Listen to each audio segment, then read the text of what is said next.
Okay, we'll start with this one. It was announced via Instagram earlier today that Terry Harper has joined the likes of Matchroom Boxing. She is now under the guidance of one Eddie Hearn, and she will be afforded the opportunities, all the luxuries, that having a powerhouse promoter like Eddie Hearn provides. If you've seen Terry Harper in action, you'll know that she's got the talent to do big things, very big things. I mean, this could be the very next undisputed champion we see at or around 130 or 135. She's a young girl with a lot of upside, a lot of talent, and a bright future. And with a powerhouse promoter like Matchroom behind her, that opens the door for all the opportunities, because you can have the talent, you know? You can have the skill set that you need to achieve these goals. But you also need the right backing to get you the exposure, to open those doors, to orchestrate the situations for you so that you can focus on the fighting. There have been a lot of great fighters in the sport of women's boxing that flew largely under the radar because they don't have the kind of backing that a Matchroom provides. And they're great fighters. I mean, they really are. They're great fighters. But without the proper backing, you'd never know it. And when you got that kind of talent, but you don't have that kind of backing, it creates a situation to where you may become alienated from the rest of your division, from the rest of your weight class. Because while you may have the skill set of an elite level fighter, you don't have the profile. You don't have the marquee value. Thus, there's no incentive for all the other fighters at your weight to take a chance on you. Essentially, it's one of those situations where the fighter is too good for their own good. But in Terry Harper's situation, in the case of Terry Harper, now that she's with Matchroom, they get things done. They can create all the situations for Terry that we've already seen them create for Katie Taylor, to where they can get those world champions in the ring. They can provide the financial incentive for those fighters to so decide to take a chance on Terry, who I give decent odds to become a world champion very soon. I mean, we're looking at 2-3 fights, the max. This girl could have her very first full-fledged world title. That being said, given this recent news, a scarcity of opponents isn't something that Terry Harper is going to have to worry about. She's got the right kind of people behind her to get those big names, get those big fights. Big fights with the likes of Eva Wallstrom, Eva Brodnicka, Hyun Mi Choi, Maiva Hamadouche, and lest we forget, there's a host of up-and-comers, contenders in the super featherweight division, where Terry Harper campaigns. There's a host of upcoming prospects that have talents of their own. Michaela Mayer, Alicia Baumgarten. There's the veteran, Ronika Jeffrey. I mean, this is not a division that has any scarcity of talent or any scarcity of good fights to be made. The super featherweight division is arguably one of the hottest, if not the hottest divisions in women's boxing. More to the point, this is a division that will test Terry Harper's talents in such a way that could legitimize her reign if she is successful, provided she works her way to a world title and wins one. Because not only do you have a host of formidable fighters holding the belts, you also have a host of formidable contenders that will challenge you for those belts. This ain't one of those right place, right time kind of weight classes. It's not. Anyone with any aspirations of becoming a world champion at super featherweight has to go through the fire to do it. And with this kind of backing, with Matchroom behind her, any one of those 4 fights, or all 4 of those fights, are entirely feasible because they can provide the financial incentive for those world champions and those top contenders to run their risks against Terry Harper. Now, along with this news of the recent signing, Terry Harper to Matchroom, it was also announced that she's going to be fighting on the undercard of what is Katie Taylor versus Cristina Linardatiu in November on the 2nd. And she's going to be squaring off against one of Katie Taylor's old opponents, Vivian Obenauff. And, you know, I feel for Vivian. I mean, I really do, because she's constantly confronted with these tough fights against these tough fighters. And she shows a lot of gamesmanship. She shows a lot of heart squaring off against these kinds of fighters that come from a more polished background than she does, that have a more extensive amateur pedigree or exhibit more overall skill than she does. But she doesn't shy away from the challenges. This is a fighter who fought the likes of Katie Taylor, Maiva Hamadouche, Eva Brodnicka, Chantel Cameron. I mean, these are tough outs for anybody, and she's fought all these fighters, you know? Now, I will say, to Vivian Obenauff's credit, that she did dish out that big upset loss to Natasha Jonas. Remember that? And she also dished out the first professional loss to Greece's own Kalia Kuruni, otherwise known as Pink Tyson. So it's not that Vivian Obenauff has never collected a decent scalp or two here and there, but in this situation, in all honesty, I think the matchup itself really favors Terry Harper. She is just far too concussive a puncher for someone like Vivian Obenauff, who's got very leaky defense, and she relies on getting off her best punches by getting the other girl to trade. Well, you don't want to trade punches with the likes of Terry Harper, so you're going to have to come up with something else. And I don't really think Vivian can do... I don't think she can do that. I don't. So while I commend her for her gamesmanship and her bravery, her courage, and constantly squaring off against these kinds of fighters, in all honesty, the matchup really does favor Terry Harper. You give this girl half a chance to use her power against you, and you could be in for a very long night, or in some instances, a short one. Because Terry Harper is plenty skilled. I mean, she exhibits a lot of quality, a lot of good technique, good straight punches, good tight hooks, all that jazz. But along with those virtues, Terry Harper has legitimate one-hitter, quitter power. So for a brawler like Vivian Obenauff, who heavily relies on sucking her opponents into a war, trying to get them to trade and land big power shots, for a fighter who relies on that kind of a tactic, primarily, you're gonna make yourself subject to Terry's power by opening up as much as you do. That's the thing about it, that Vivian Obenauff is not a defensive fighter by any stretch of the imagination, and she compromises quite a bit of defense for offense. That's her bread and butter. If she's good at anything, that's what she's good at. That's how she was able to stop Natasha Jonas, by drawing her out into a war. Well, Natasha, God bless her, she doesn't have the kind of power that Terry's got. I'll tell you that fucking shit right now.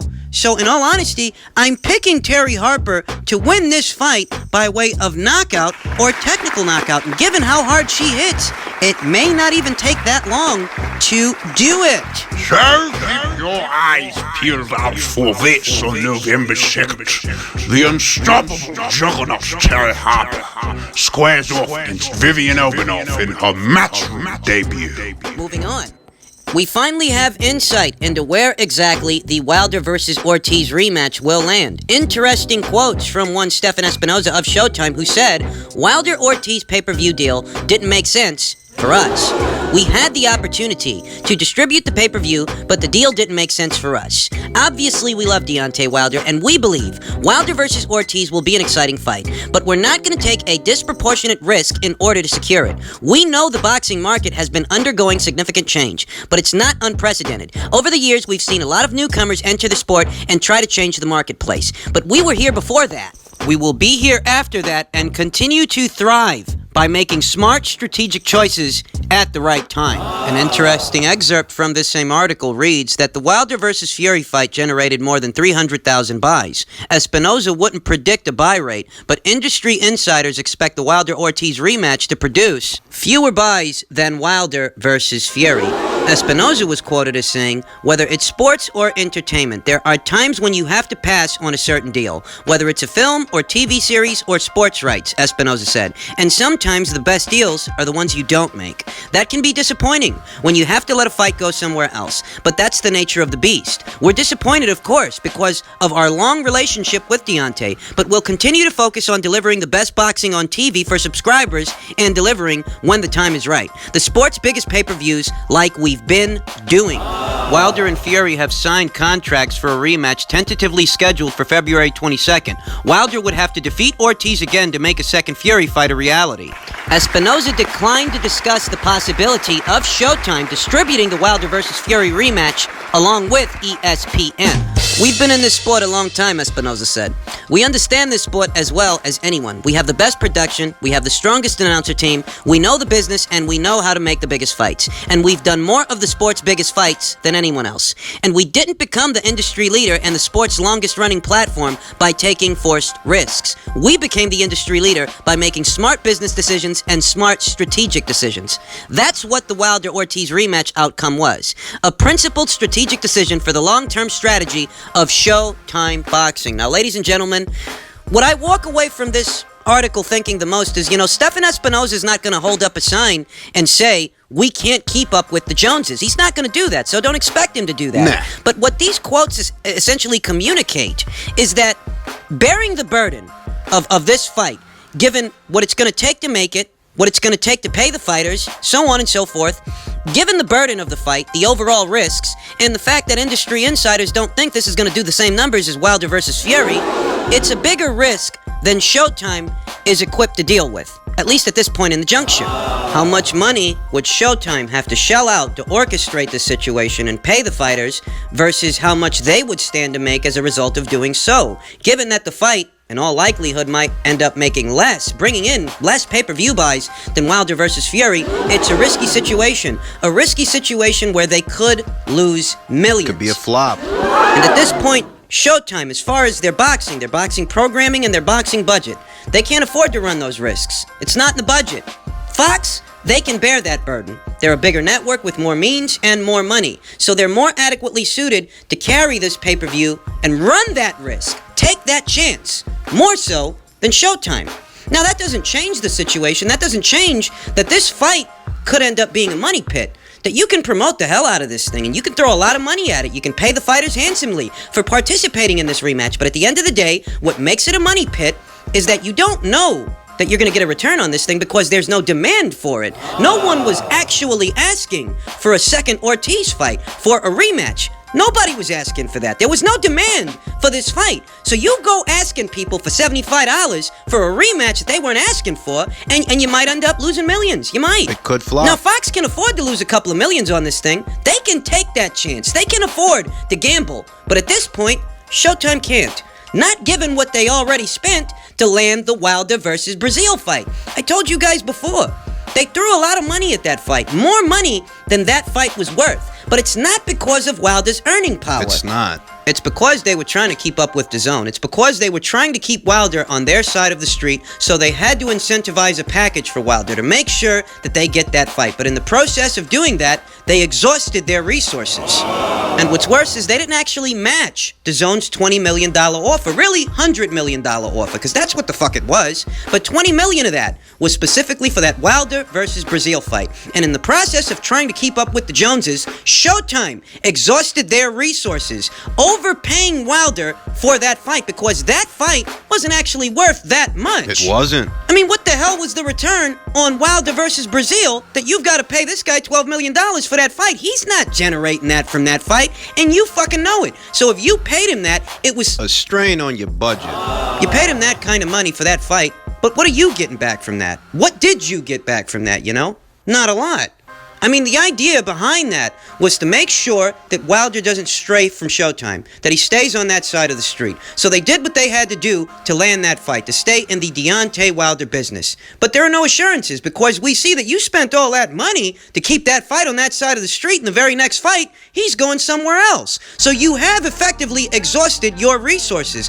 And it's not because Wilder has outgrown Showtime. It's not because of that. Because Wilder's earning power, it still is more or less where it always was. It really hasn't changed. I reiterate, they're anticipating fewer pay-per-view buys for this fight than the Wilder versus Fury fight. So he didn't actually outgrow Showtime. So much as Showtime can no longer afford to keep wasting money on Deontay Wilder, because in this situation, there may not even be a return for them. So why pay him these exorbitant amounts of money when he may not even generate a return for you, you know? That's the situation. It's not that his marquee value went up. It's not that his earning power went up. Because if it did, then they'd be willing to take the risk. They'd be willing to take the chance of staging this fight as a pay-per-view on their network. They'd be willing to run those risks if they felt that Wilder can bring them back the money. But that's just it.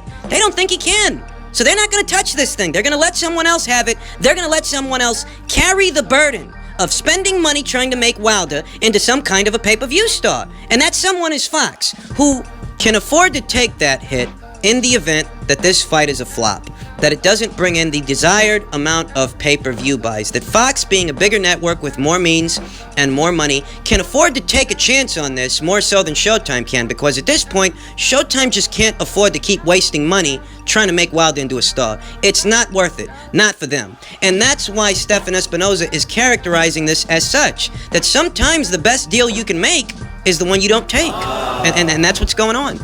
But I'll tell you, if they were jilted, if they were, I guess, more or less bamboozled, you know, Showtime, it's when they spent all that money on the Wilder versus Brazil fight, because they didn't spend that money hoping for a return on that. That's not why they did that. That was a last gasp, their last gasp, to stay in the Deontay Wilder business. If they spent that money, it's because they wanted assurances that the home of Deontay Wilder. Showtime. And not just this fight, but his future fights. Showtime. They spent that money as an assurance that they would still be involved in Wilder's upcoming bouts, in his upcoming matches. And having spent that money, he's gone off to the highest bidder anyway.